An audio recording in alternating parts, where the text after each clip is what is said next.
বাংলাদেশে প্রথমবারের উদযাপন হলো Eid to shine. Church of the pearl of great price এর আয়োজনে বিশেষ চাহিদা সম্পন্ন ব্যক্তিদের নিয়ে খুলনা জেলার দাকব উপজেলার ৬ নং কামারখোলা ইউনিয়নের কালীনগর গ্রামে দাতা সংস্থা টিম টিবো ফাউন্ডেশনের অর্থায়নে ৭ই ফেব্রুয়ারি ২০২৫ শুক্রবার সন্ধ্যায় নাইট টু শাইন অনুষ্ঠিত হয়। উক্ত অনুষ্ঠানে টিম টিবো ফাউন্ডেশনের প্রতিষ্ঠাতা ও চেয়ারম্যান ভিডিও বার্তার মধ্য দিয়ে বলেন, নাইট টু শাইন আমার জন্য বছরের শ্রেষ্ঠ রাত, কারণ এই রাতে আমরা সারা বিশ্বের অসংখ্য বিশেষ চাহিদা সম্পন্ন ব্যক্তিদের রাজা ও রানী হিসেবে সম্মান দেখানোর সুযোগ পাই, যাদের আমি এবং সৃষ্টিকর্তা ভালোবাসেন। আমাদের লক্ষ্য আমরা সারা বিশ্বের প্রতিটি বিশেষ চাহিদা সম্পন্ন ব্যক্তিদের কাছে পৌঁছাবো, যেটা যে শহর বা দেশ হোক, আপনি যেখানেই থাকুন আমরা আপনার কাছে পৌঁছাবো।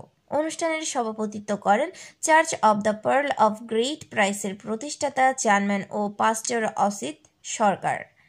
তিনি বলেন, সৃষ্টিকর্তার প্রতি বিশ্বাস রেখে অনন্ত জীবনের আশা নিয়ে প্রভু যীশু খ্রিস্টের শেখানো আদর্শ ভালোবাসার মধ্য দিয়ে বিশেষ চাহিদা সম্পন্ন ব্যক্তিদের নিয়ে নাইট টু শাইন প্রথমবারের মতো বাংলাদেশে উদযাপন করতে পেরে ইতিহাসের অংশ হতে পেরে ঈশ্বরকে কৃতজ্ঞতা জানায়।